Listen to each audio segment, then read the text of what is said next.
My name is Clara. My parents are suing me for alimony after abandoning me as a child, but the truth they've hidden for decades is about to be exposed in court. I thought I was their daughter, until the judge asked one simple question. Where are you watching from? Drop your location in the comments. I love seeing how far these stories travel. Now let's go back to the beginning, where I learned what family really meant. Growing up, I thought maybe if I just tried harder, they'd love me the way they loved my sisters. We lived in a weather-beaten house at the edge of a small Ohio town, the kind of place where everyone knows your business, but no one knows your pain. My older sister Brooke danced, my younger sister Mallory sang, and every time they twirled or hit a high note, they were rewarded with claps, hugs, and freezer pops from our mother. And me? I got report cards with straight A's, vacuumed the whole house every Saturday, never missed a chore. Still, my mother would sigh and say, "Why can't you be more like your sisters?" I remember one night so vividly it feels like it never stopped playing in my head. Mallory had just won a medal at some local vocal competition. It was plastic, cheap, one of those participation-type things, but my mom acted like it was an Olympic trophy. She taped it to the fridge with glitter stickers and called our aunt to brag. Meanwhile, I stood in the corner of the kitchen, holding my graded chemistry test, a 93%. A solid A-. My stomach fluttered with hope as I handed it to her. She didn't even look up from the dishwater. "This," she said flatly. "Why wasn't it an A+?" I didn't know what to say. My chest burned like I'd swallowed hot water too fast. I watched Mallory lean her head on our mom's shoulder, still holding her medal, and I felt something strange wrap around my ribs. Tight and invisible. I later learned that feeling had a name. Loneliness. That was the night I stopped believing that love in our house was unconditional. It came with requirements, talent, charm, attention. It came with being someone I clearly wasn't. My dad didn't help much either. He called me the serious one, like it was some kind of defect. Whenever I asked to go to the movies or wanted to hang out with friends, he'd say, "Aren't you better off studying?" But Brooke could sneak in 2 hours past curfew, and he'd ruffle her hair like she was a national treasure. I tried everything, getting up early to make breakfast, folding laundry without being asked, even writing poems I never showed anyone. None of it worked. I was a placeholder in my own family. A shadow next to fireworks. It wasn't just favoritism. It was rejection, slow and silent, the kind that chips away at you until you begin to wonder if you're just difficult to love. Have you ever felt like that? Like no matter how much good you do, it's never quite good enough? That was my childhood. I didn't know it then, but everything was leading to the day they'd pack my suitcase and send me away, forever changing the story of who I thought I was. And this? This was only the beginning. It was raining the morning my parents decided I didn't belong to them anymore. I woke to the sound of drawers opening. Not mine. Theirs. I sat up in bed and rubbed the sleep from my eyes, confused. My suitcase, the purple one I used for sleepovers, was lying open on my bedroom floor. My mother was folding my jeans, stacking them beside my toothbrush and my old teddy bear with the missing eye. "What are you doing?" I asked, voice groggy. She didn't look at me. "Pack up, Clara. We're driving you to your grandma's. For the weekend." "Just for a while," she said, too quickly. "We think a change of scenery would be good." A change of scenery. Like I was a wilted houseplant. I looked over at my bookshelf, my school binder, the little clay mug I made in art class, still holding melted crayon bits from a failed experiment. "Am I coming back?" My mother zipped the suitcase. Downstairs, my father was waiting by the front door. He avoided my eyes. Mallory and Brooke weren't around, probably told to stay in their rooms. I stood in the hallway like an intruder in my own life, my heart thudding too fast. The drive was quiet except for the windshield wipers. I asked once, "Did I do something wrong?" My voice cracked halfway through. Neither of them answered. The road stretched long and flat as we crossed from Ohio into Kansas. My parents didn't talk. My mother stared out the window. My father chewed the inside of his cheek like he was holding something in. By the time we pulled up to Grandma June's little blue cottage, my throat hurt from trying not to cry. Grandma June was my mother's mother, though you wouldn't know it from how rarely we visited. She wore a lemon yellow cardigan and opened the front door with a surprised blink, like she wasn't expecting us. My parents didn't even get out of the car. My dad popped the trunk, and my mother handed me my suitcase like a customer passing off a dry cleaning ticket. My feet touched the gravel driveway, and then, just like that, they drove away. No hug. No goodbye. Just taillights shrinking into the gray mist. I remember the sound of June's door creaking open behind me. Her voice was soft. "Well, come on in, honey." I stood there for a second longer, hoping no, aching for the car to turn around. But it didn't. It kept driving. I think part of me stayed on that driveway for years. Grandma June's house smelled like cinnamon and cedar. There were teacups with roses on the rims, thick rugs on the floor, and quiet jazz humming from an old radio. I didn't speak much those first few days. I was afraid if I opened my mouth, all the tears I was bottling would come gushing out. But June didn't push. She just let me sit in the kitchen while she made stew or swept the porch. She talked to me like I was someone worth knowing, even if I barely answered. On the fourth night, she knocked gently on my door and held out a hot biscuit, butter melting down the sides. "I don't know what happened, and I won't pry," she said. "But I'm glad you're here." I nodded, clutching the biscuit like a lifeline. I had never felt more unwanted and more safe at the same time. The next morning, she took me outside to the back garden and handed me a spade. "You ever planted roses before?" "No," I whispered. "Well, let's start." We dug in silence. She didn't ask about my parents. She didn't ask why I cried in my sleep. She just let me exist. And for the first time in my life, existing felt like enough. Every letter from my parents after that was short and oddly formal. "Hope school is going well. Be good. Maybe we'll visit in spring." But spring came and went, and no one showed up. I kept waiting for the car to come back down that gravel road. But it never did. That was when I knew the truth. I hadn't been sent away. I had been given up. There's a rhythm to healing, soft and slow, like the swing of a porch door in the wind. That's how it was with June. We didn't rush it. We didn't name it. We just lived. Each morning started with the same things: coffee in a chipped blue mug, toast with plum jam, and the scratchy jazz station that only came in clear if you stood exactly near the sink. June made breakfast, I packed my books, and after school, we met at the porch steps. Some days we talked. Some days we didn't. It didn't matter. I was learning what it felt like to be accepted without performance. The roses we planted that first spring came back stronger the next year. So did I. We painted the porch every April, a tradition she claimed was older than me. She let me pick the color once I turned 13.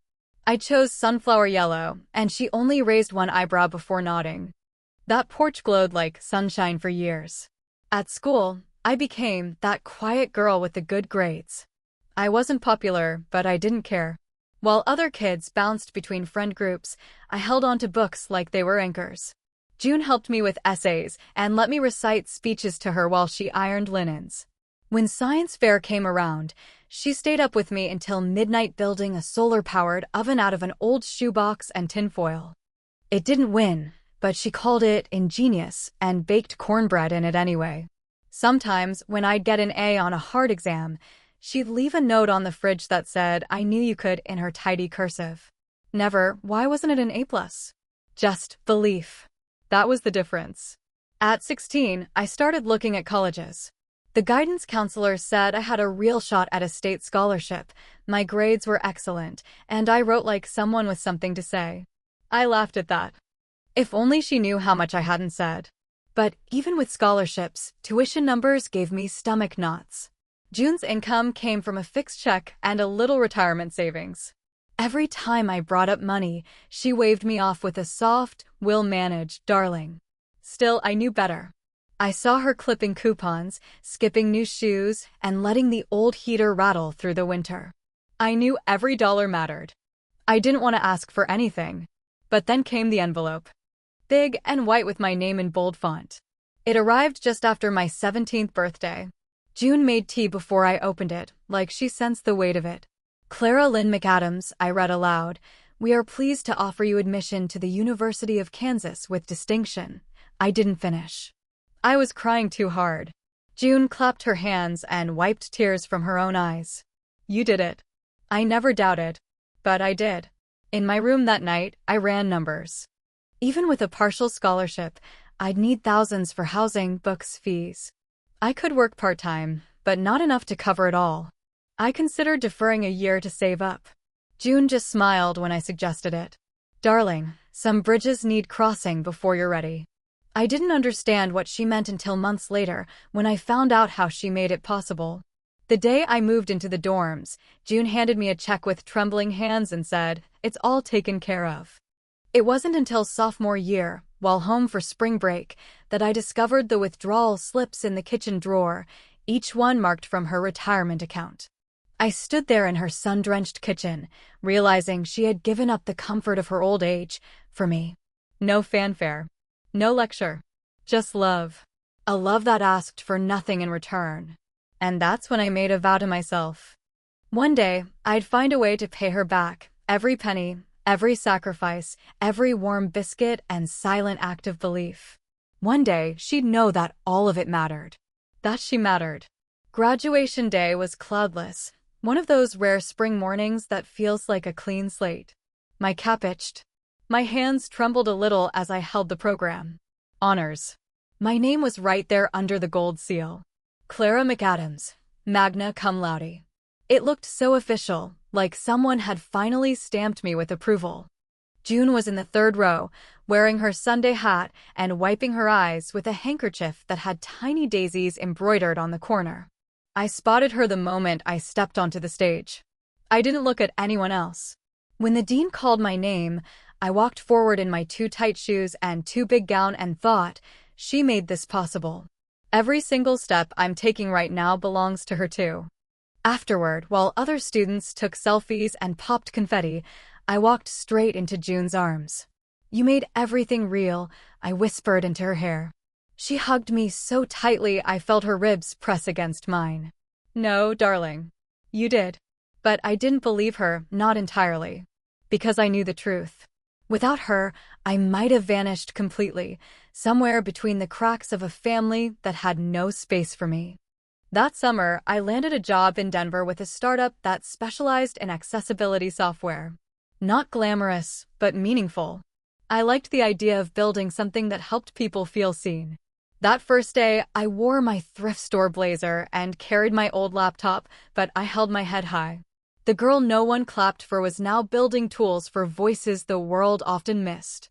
I rented a tiny studio with chipped tile and a view of a brick wall, but it was mine. My own keys. My own bills. My own name on the lease. The first paycheck felt surreal. I stared at it for hours. Then I drove to a Western Union kiosk and wired part of it home. Not to my parents. They hadn't called since high school. I didn't even know if they knew I'd graduated. No, the money went to June. I marked it as repayment number 1, though she didn't know I called it that. Every month after that, I sent more. Sometimes she'd call and protest, "Now, Clara, you don't need to do this." And I'd say, "I want to. Please let me." Eventually, she stopped arguing. She'd send back silly little notes instead, spent $40 on daffodils and didn't regret it, or bought myself a pie from Betty's because why not? Denver life moved fast. I learned to navigate team meetings, late-night debugging, cold brew coffee, and office politics. I made mistakes. Big ones, small ones. But I always showed up. Within a year, I was promoted to team lead. Me. The quiet girl from nowhere with the A- and the suitcase in the rain. I celebrated alone that night, cheap Thai takeout and a glass of red wine from a bottle with a twist cap. I didn't tell anyone at work. But I called June. She answered on the first ring. "Hi, baby," she said. I could hear the hum of her porch fan behind her. "I got promoted." She gasped. "Already?" I nodded, even though she couldn't see me. "Yeah, lead position. They said I've got initiative." June laughed. "Well, they're not wrong." I leaned back against my tiny kitchen counter and smiled into the phone. "I want to send a little more next month. Help with that leaky roof, maybe?" There was a pause. "Clara," she said quietly, "you don't owe me anything." "I know," I said. "But I want to. Because what do you give the person who gave you you? Not money. Not flowers. Not phone calls or emails or baked pies. You give them proof that they were right to believe in you. You become something good in the world, and then you reach back and lift them with you. The call came on a Tuesday. I was between meetings, sipping lukewarm coffee and rereading a product pitch when my phone buzzed. The number was local Kansas, but unfamiliar. I almost didn't answer. Miss McAdams. The voice was gentle, measured. This is Nurse Alice from Sunny Pines. I'm calling about your grandmother, June. The world narrowed. My coffee went cold in my hand. She passed early this morning, Alice said. Peacefully. In her sleep. Peacefully. In her sleep. 2 words that were supposed to soften the blow. But how do you soften a silence that big? I barely remembered the rest of the call. Just fragments. She wasn't in pain. We'll need someone to handle arrangements. Do you need a moment? I said no. But I needed much more than that. I flew out the next morning, the seat beside me empty. Denver vanished beneath clouds while I stared at my hands, numb and trembling. I'd always known the day would come. June was in her 80s. Still, nothing prepares you for the moment the person who saved your life stops being a phone call away. The cottage looked the same. Her roses were blooming. The wind chime she'd made from broken teacups still sang softly on the porch. I half expected her to be inside, humming over a pot of soup, waiting to greet me with a flour-dusted apron and warm eyes. But the house was too still. I handled everything myself. I picked the flowers, white lilies and soft pink carnations, her favorites. I called the funeral home, sorted paperwork, signed documents, even chose the headstone. I paid for it all without blinking. She'd never want a fuss. Just something simple, dignified, with her name spelled correctly and a line that meant something. I chose a quote from one of her old books. She made the world softer just by standing still. The funeral was small, just me, 2 hospice volunteers, and the local pastor who'd met her twice. I waited 15 minutes past the start time, checking my phone like a fool, hoping anyone from my family would show. They didn't. I had emailed them, called, left voicemails. I even sent a certified letter. Nothing. No Brooke. No Mallory. Not even my parents. The hearse never came. The funeral home said there'd been a scheduling mistake. I stood at the gravesite alone, clutching a bunch of lilies, June's ashes in a wooden urn beside me. It started drizzling halfway through the service. I didn't move. The pastor read Psalm 23. I didn't hear most of it. My ears were ringing. My heart was buzzing like it didn't know where to go now. I looked around at the empty folding chairs. And I felt it again, the same ache from that night in the kitchen when I was 9, holding an A- in one hand and watching my sister's medal go on the fridge. The same feeling from the car that didn't turn around when they dropped me off. I had always stood alone. Even now, as I buried the only person who had truly chosen me, I stood alone. After the service, I sat by her grave for hours. Just me and the sound of wind in the trees. I told her everything about the promotion, the new project at work, the neighbor's cat that kept sneaking into my apartment. I cried. I laughed. I let silence answer when words failed. And when I finally stood, knees stiff and heart sore, I made her one last promise. You carried me farther than anyone ever will, I whispered. Now I'll carry your name. Some people run from where they come from. Me? I ran back. After June's funeral, I returned to Denver for 3 weeks, just long enough to settle affairs at work, hand off a few projects, and pack up my apartment. I sublet my lease, told my boss I'd be working remotely for a while, and boxed up the essentials, my books, my kettle, the framed photo of June and me standing knee-deep in rosebushes. Then I drove across 2 states with the windows down and her voice echoing in my mind. Darling, some bridges need crossing before you're ready. I didn't understand those words until I walked back into her cottage with a suitcase in one hand and a future I finally felt brave enough to shape in the other. The place hadn't changed much, but I had. I noticed things differently now, how the wallpaper peeled near the sink, how the floor creaked in the hallway, how the back porch sagged just enough to catch your heel if you weren't careful. But it was mine now. Not just legally, emotionally. I didn't need to ask for permission anymore. I could strip the old linoleum if I wanted. Paint the walls something other than elderly beige. Fill the kitchen with copper pans and spice jars with handwritten labels. And I did. The renovation started with the roof. It had been leaking for years, patched over with plastic sheeting and faith. I hired a local contractor named Roy, a slow-talking man with kind eyes and a deep respect for houses that mean something. He replaced the shingles and reinforced the beams without charging me a penny more than he should have. "You're not just fixing a house," he said one afternoon, wiping sweat from his brow. "You're restoring a legacy." That word, legacy, hit me hard. Next came the garden. I unearthed June's tools from the shed and began again. I tilled the soil with my bare hands. I replanted the roses, added marigolds and zinnias, and scattered lavender along the edges. Every morning before work, I'd sit on the porch with my laptop and the scent of rosemary in the air. The town took notice. People waved when I walked to the hardware store.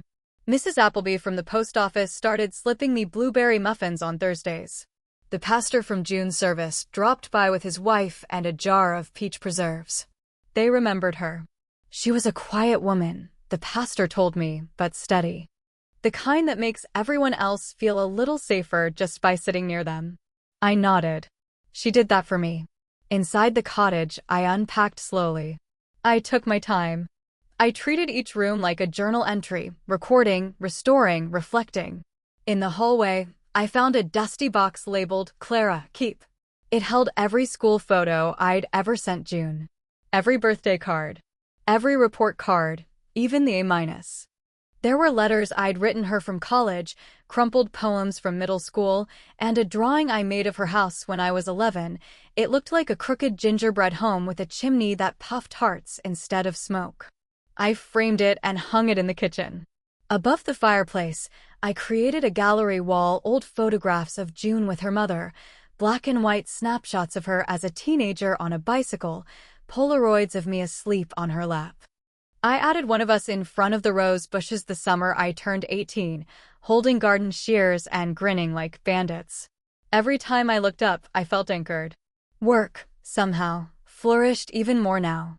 I led meetings from the sunroom, wrote code in my nightgown, and delivered product pitches with birdsong in the background. My colleagues teased me about Country Clara, but they also asked how I seemed so balanced lately. I didn't tell them it was because this place had rewired me. That for the first time in my life, I wasn't striving, I was settled.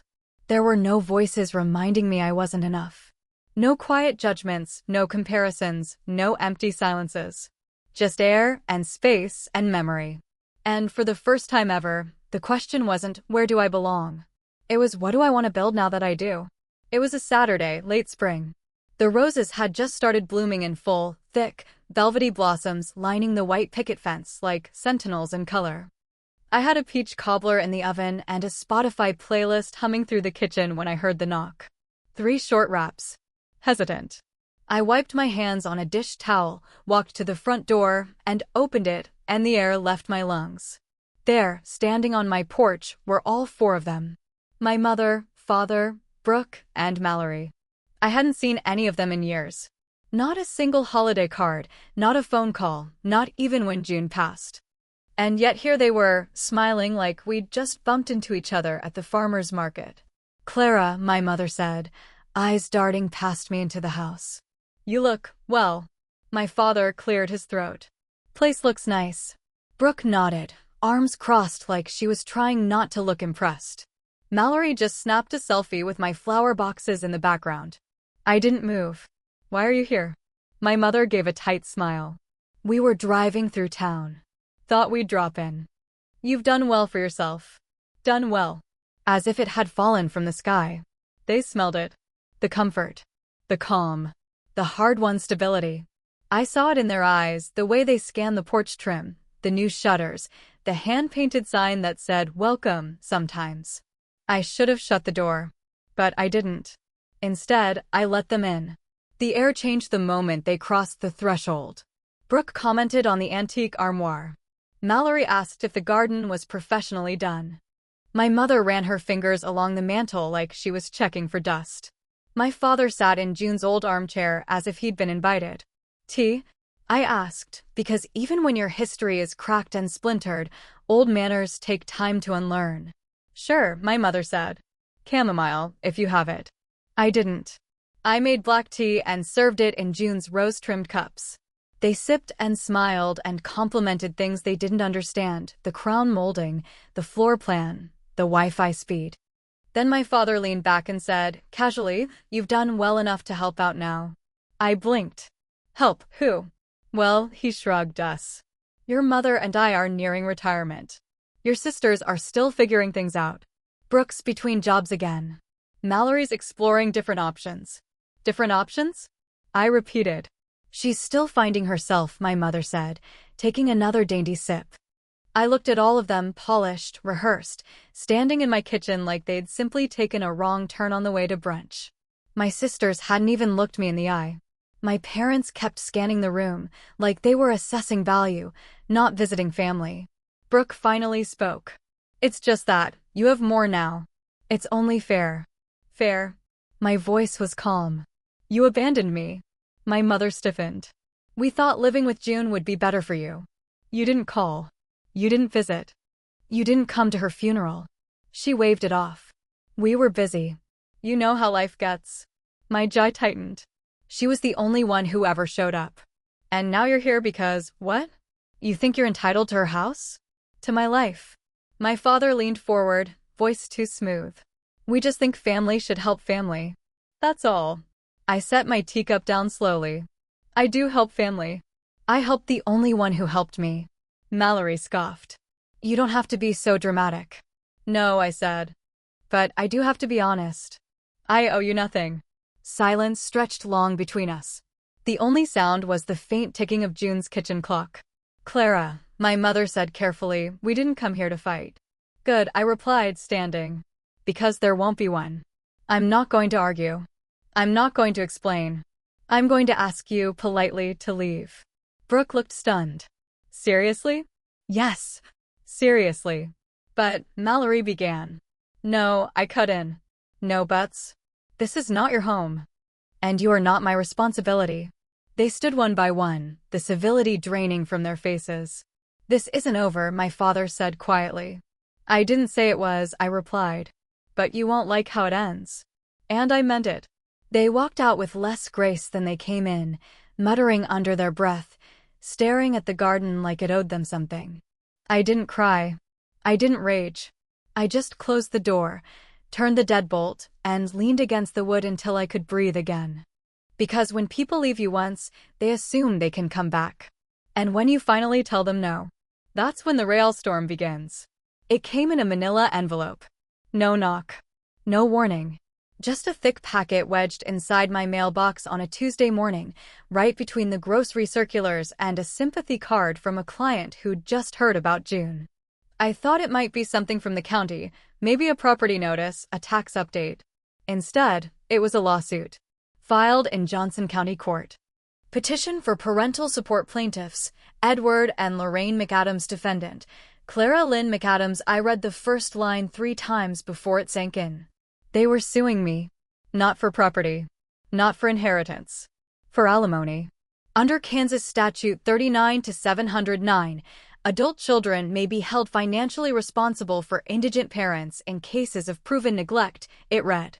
The plaintiffs claim the defendant has refused support despite financial capacity, thereby neglecting filial duty. Filial duty. I sat on the porch swing, the pages trembling in my hands. The wind rustled the roses beside me, and I wanted to scream. How do you neglect people who abandoned you? How do you owe a debt to parents who erased you? I called Dana, my friend from undergrad who now ran a small law office in Topeka. She'd reviewed my contracts before, once helped me negotiate a vendor dispute, but I'd never asked her for anything personal. Until now. She answered on the second ring. Clara, hey. What's going on? They're suing me, I said, the words foreign on my tongue. There was a pause.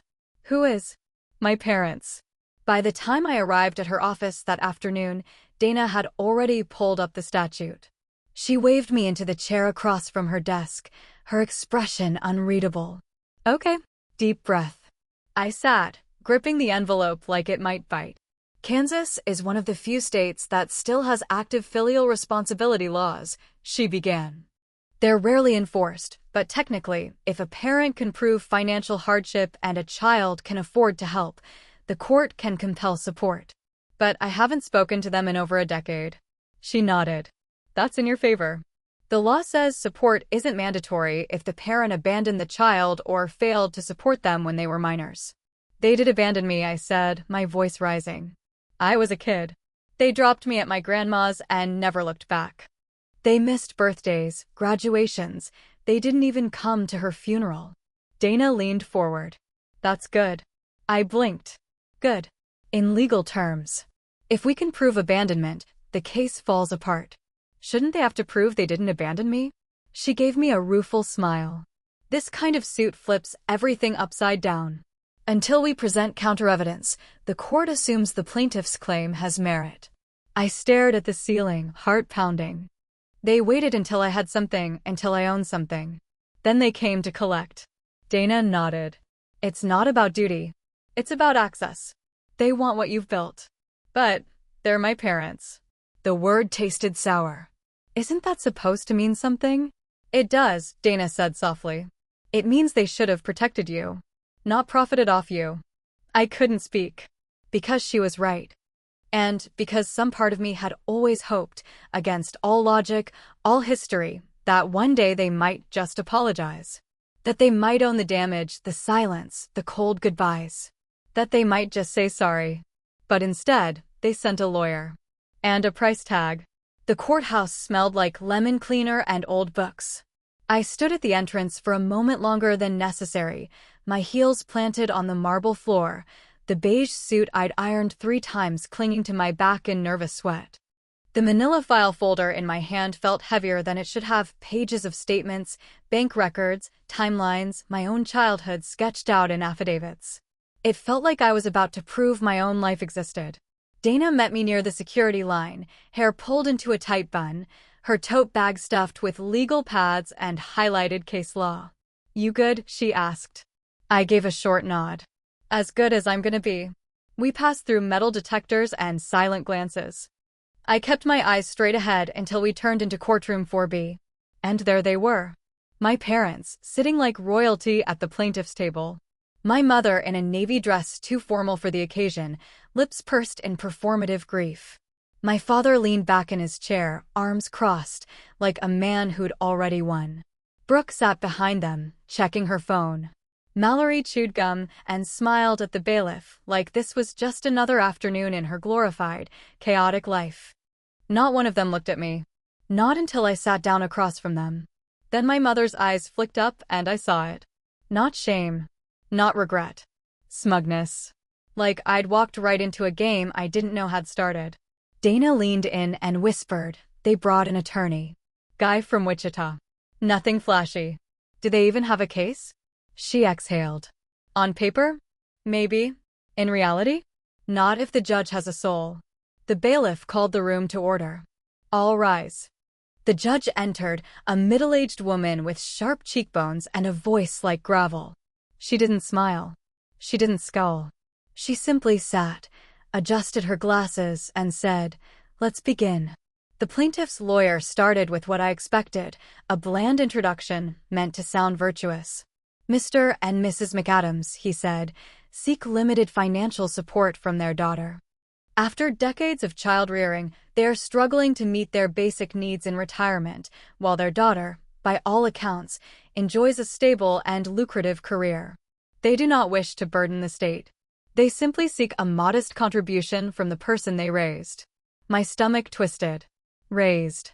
I gripped the edge of the table as the lawyer handed over evidence, photos of our house when I was 6, report cards with my name on them, old family snapshots. I was in some of them. Always off to the side. Half cut out. Looking anywhere but the lens. They were there, Dana whispered. Just enough to create the illusion. Then my mother took the stand. Her voice quivered expertly. We did our best, she said. We had 3 daughters, limited income. Clara was difficult, always distant. But we loved her. We still do. This isn't about punishment. It's about fairness. I watched her twist the story like a ribbon between her fingers. She didn't lie outright. That would be too obvious. She just rearranged the truth until it looked polite. Palatable. Brooke went next. She said she remembered me crying at night, how our parents tried everything. She mentioned how June had manipulated me. Said I changed after moving away. When Mallory took the stand, she grinned through her testimony like it was an open mic night. Clara never liked us, she said.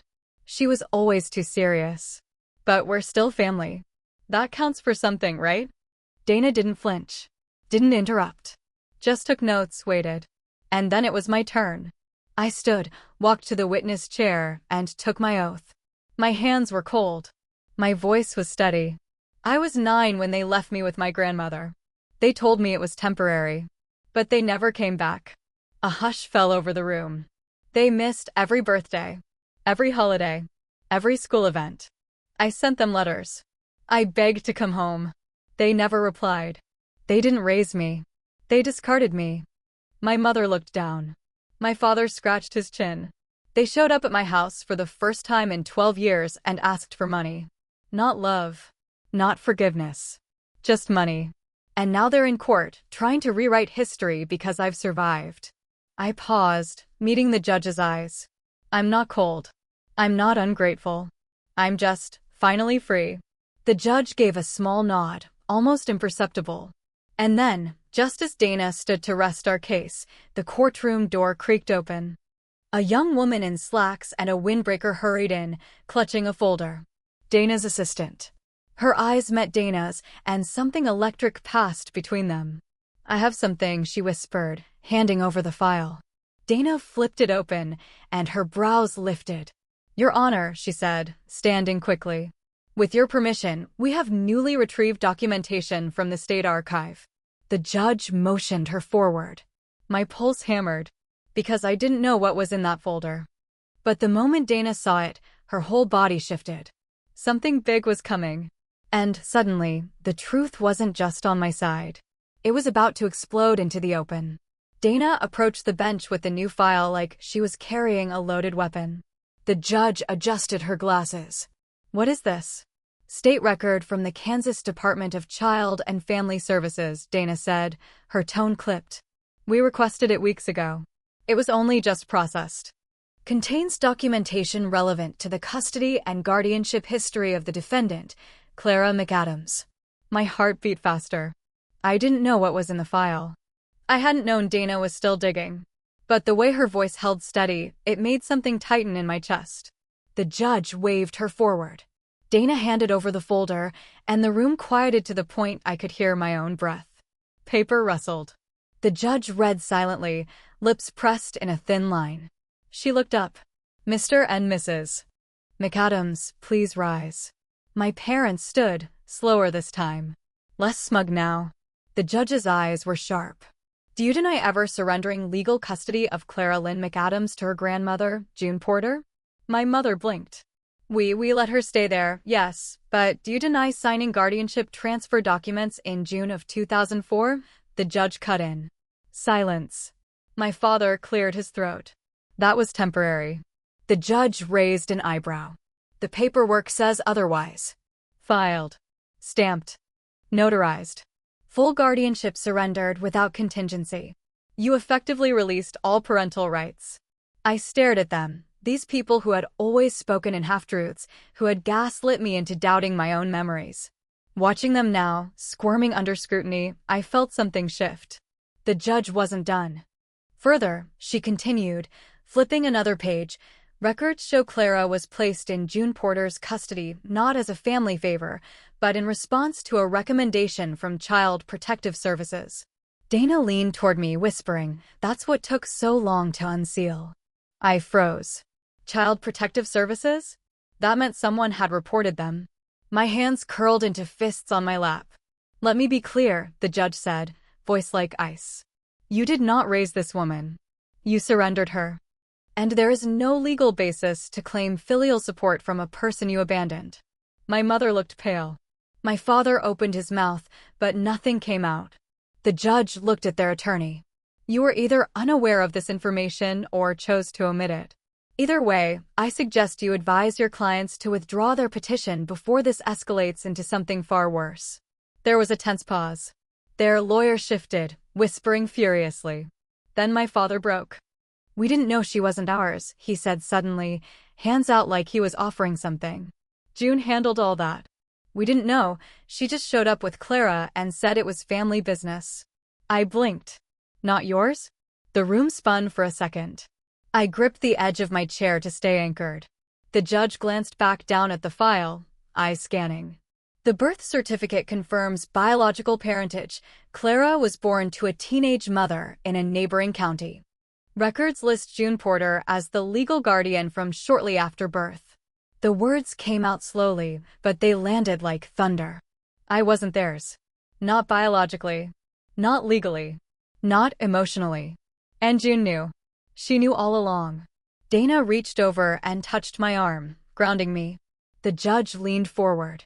"This case is suspended pending further review of fraud. A separate hearing may be necessary to determine whether the plaintiffs knowingly filed a false claim."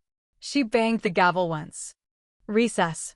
The courtroom exploded into motion, lawyers gathering papers, my sisters whispering in a panic, my parents arguing under their breath. But I didn't move. Because everything had changed in a heartbeat. They hadn't just failed me. They'd never had the right to claim me at all.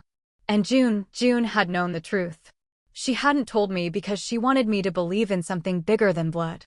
She gave me roots when no one else wanted me to have any. And even now, from the other side of life, she was still protecting me. We reconvened after a short recess. I hadn't left the room. I just sat there, motionless, in that narrow wooden chair, trying to make sense of the truth I'd carried all my life, only to find it was never mine to begin with. I wasn't their daughter. Not by birth. Not by bond. Not even by default. And yet, they had the audacity to drag me here, to bleed me dry in the name of duty. The judge returned, file in hand, face unreadable. "All rise." We stood, the heavy hush of tension returning like fog rolling into the room. Judge Kramer took her seat and adjusted her glasses, then spoke with slow, deliberate clarity. "I've reviewed the full file, including the newly submitted records from the Kansas Department of Child and Family Services. These documents clearly establish that the plaintiffs, Edward and Lorraine McAdams, surrendered full parental and custodial rights to the defendant, Clara Lynn McAdams, over 20 years ago." She turned toward their table. "The surrender was voluntary. Not court-ordered. Not conditional. This means, under the eyes of the law, you cease to be her legal parents at that moment." My mother's face contorted, part disbelief, part horror. My father looked like he might object, but no words came. The judge continued. "You have filed a claim for financial support based on the assertion of parental relationship and sacrifice. That assertion is not only factually incorrect, it is legally deceptive." She turned a page in the file, tapped it once.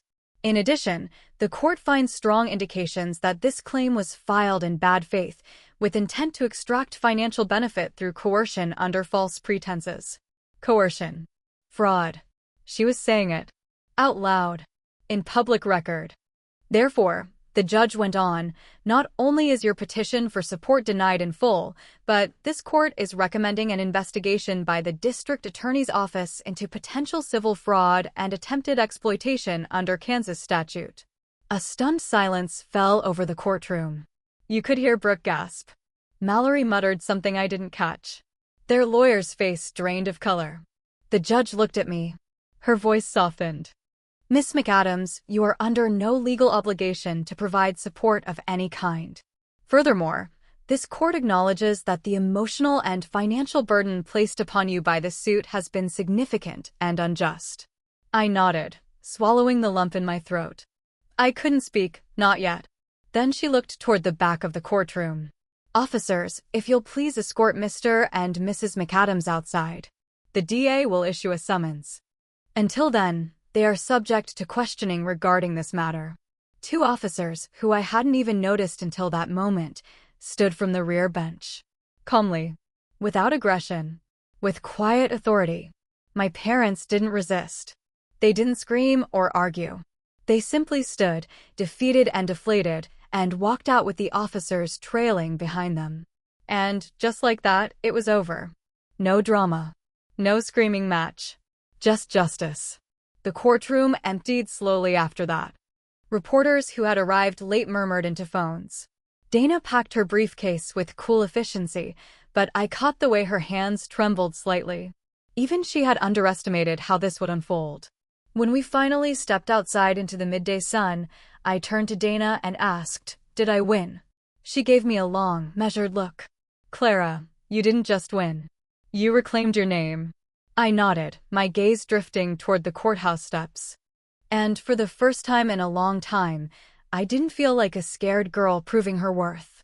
I felt like a woman standing on the other side of something dark, with nothing to hide and no one left to please.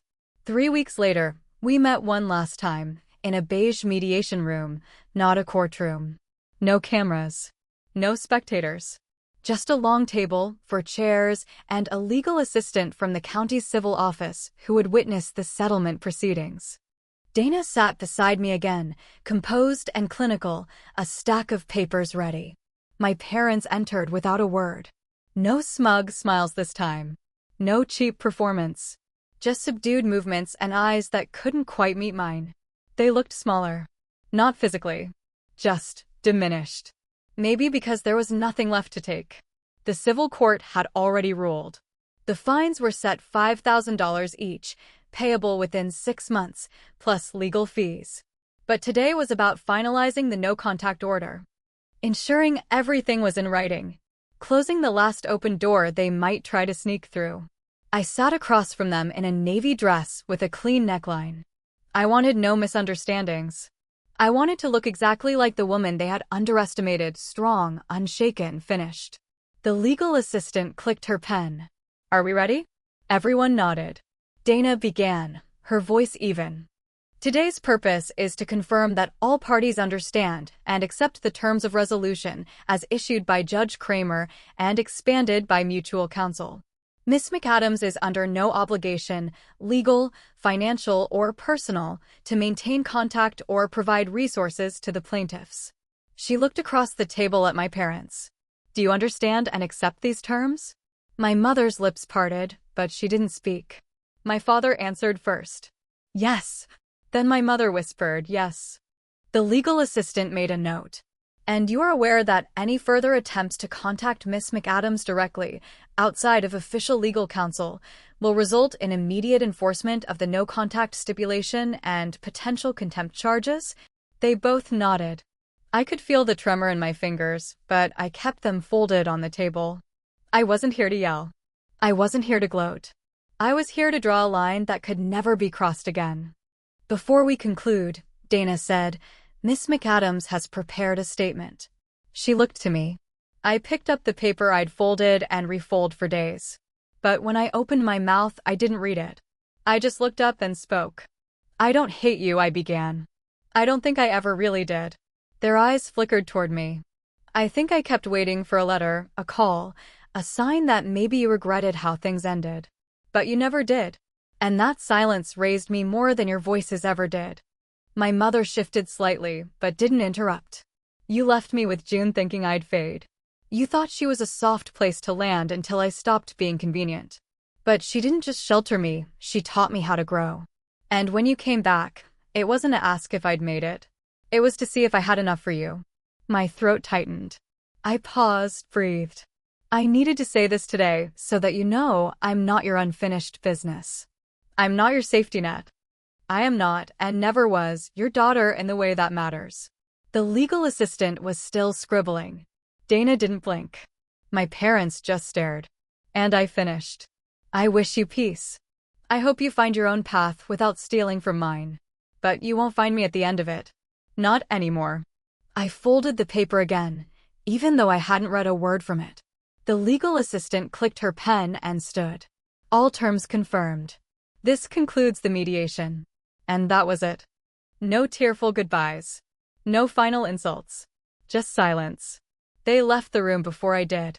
I watched them walk away, shoulders lower, expressions blank. Not broken. Just emptied. And I felt no victory. Just release. The garden bloomed brighter that summer. June's roses came in early, petals thick and defiant, as if they, too, had something to prove. The sun felt warmer. The air lighter. Maybe it was the finality of it all, the silence after the last slammed door. Or maybe it was me. For the first time, I wasn't waiting for the past to return. I wasn't scanning the horizon for shadows wearing familiar faces. The house was mine. The peace was mine. And so was the future I finally believed I could shape. One afternoon, while sorting through June's old boxes, I found it. Tucked inside a recipe book, right between handwritten notes on lemon curd and her clumsy attempt at sourdough math, was a sealed envelope. My name in her script. The date 9 years earlier. My hands shook as I opened it. Inside was a single page. Clara, by the time you find this, I hope you've already figured it out that family isn't something you're born into, it's something you protect. You were never an accident. You were a choice. My best one. I knew your mother couldn't raise you, and I didn't ask questions. I just said yes. You made that easy. Don't waste time wondering who you belong to. You've always belonged to yourself. And to me. Always. June, I wept for hours. Not from pain. Not from confusion. From the relief of knowing that the one person who had loved me all along had done so with full knowledge, with full choice. She hadn't loved me because she had to. She'd loved me because she could. That changed everything. That night, I made a decision. One that had been forming quietly inside me for years, but now pulsed with clarity. I filed the paperwork the next morning. 3 months later, the June Porter Foundation opened its doors.